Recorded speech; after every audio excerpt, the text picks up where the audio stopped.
خدا کی شریعت کا، روزے جیسی عبادت کا غلط استعمال کیا ہے اپنے ناپاک ارادے کو پایہ تکمیل تک پہنچانے کے لیے۔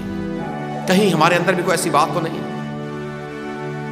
کہیں ہم بھی کوئی ایسے اپنے ناپاک ارادے کو پایہ تکمیل تک پہنچانے کے لیے کہیں ہم بھی دین کا استعمال تو نہیں کر رہے؟ کہیں ہم بھی خدا کے پاک کلام کا استعمال اپنے کسی ناپاک ارادے کو پایہ تکمیل تک پہنچانے کے لیے کہیں ہم بھی ایسا تو نہیں کر رہے؟ اور اگر ایسا ہے تو یاد رکھیں ہم برکت کے نہیں بلکہ ہم لعنت کے ماتحت۔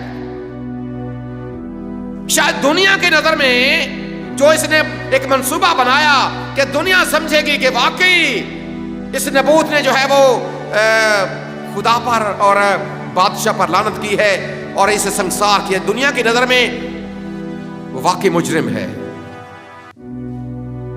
خود یہ پاک باز ہے لیکن خدا تو جانتا ہے، جو دلوں اور گردوں کے بھید جانتا، خیالات کو جان لیتا، وہ آج مجھے اور آپ کو بھی دیکھتا۔